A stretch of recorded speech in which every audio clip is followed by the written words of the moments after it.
They called him Leatherface, the crazy cannibal who sliced and diced his way through the Texas Chainsaw Massacre. Did you know where all this criminal mayhem was created?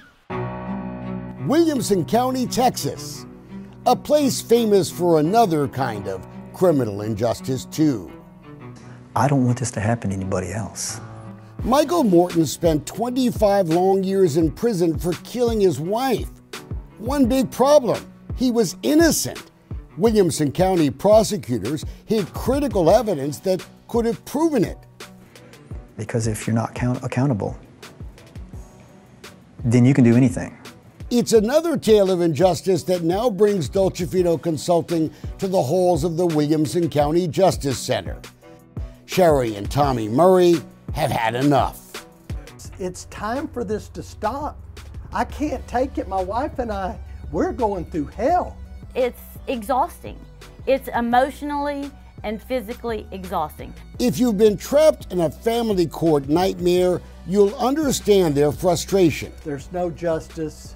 I have begged and pleaded for help for my family because of the turmoil that they're going through.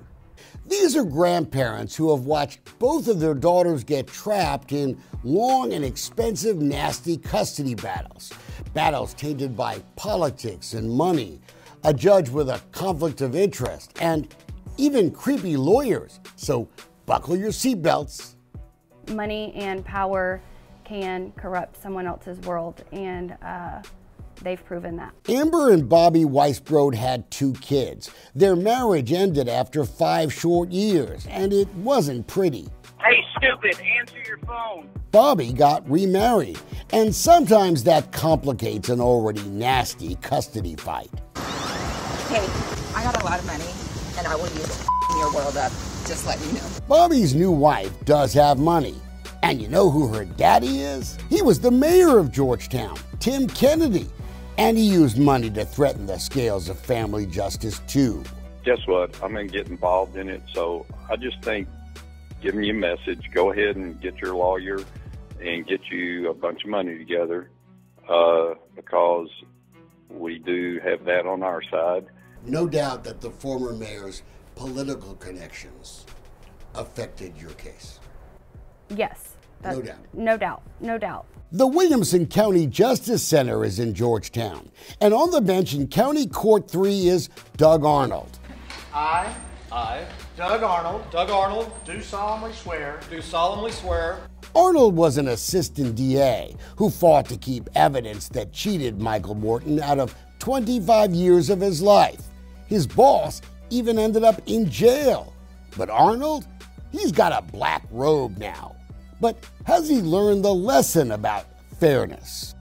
Anyone who's been in a custody fight knows there are usually battles about at least 3 things: education, healthcare, and where the kids are going to spend most of their time. Lawyers have a phrase for it. It's called eds, meds, and heads. Amber wanted the 2 kids in regular public schools. Her ex-husband and his new bride, Haley, wanted the kids at a charter school called Meridian.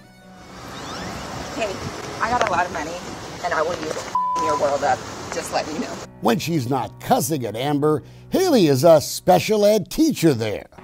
The school's video even has a picture of her. Meridian's website also identifies donors to the school. And would you look at that? It's the Arnold family. Turned out the judge's kids went to Meridian too. So Amber spent $2,500 more in her custody fight to hire a new lawyer to get Judge Arnold recused from her case. The judge stepped down a day later.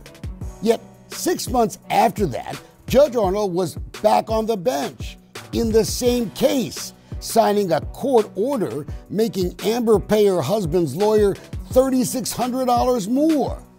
But wait a minute, Amber had questioned his fairness before.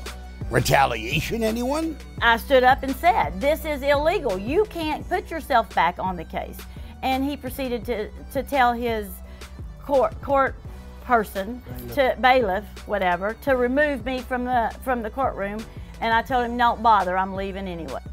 Sherry Murray left the court that day, but not the fight, to expose Williamson County family injustice. Why do I do it?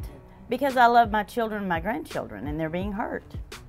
If you think lawyers already have a bad reputation already, just wait till you hear how some of the lawyers in these cases have acted. There's no lines that these people will not cross. In Amanda's case, while she was still married, text messages show her husband's divorce lawyer was sharing much more than legal advice. "You left something here. I washed," she wrote. You know what he left behind? Wait for it, his underwear. I don't understand how that can even be ethical. And we've had a great success obtaining very good results for our clients. Amber's lawyer, Dario Vargas, the one hired to fight for Amber's right to decide where her kids went to school, withdrew from her case after just 7 days on the job. And he did it on the very same day of the court hearing she had hired him to go to. His text messages while getting ready for that hearing are kind of creepy too. Quoting, "You wore me out. We should have napped together." Really? Vargas told me he doesn't even recall his client, doesn't remember those curious text messages he sent before he quit. You think it's because you didn't want to date him? I think it's because it was a setup. Walked out, and on his way out of the courtroom, he looked over at Tim Kennedy and went, just like that. Tim Kennedy, the former mayor and daddy to the new wife. And get you a bunch of money together because we do have that on our side. The money guy. That's when I almost lost it. My wife had to grab my arm because I was about to get up and go out in the hallway and do something I would have been really sorry for. Tommy and Sherry Murray want other folks in Williamson County to join the fight. For a little fairness. I don't want any other children or grandchildren to have to deal with the crap, and that's all I can say. I mean, I could use a few other adjectives.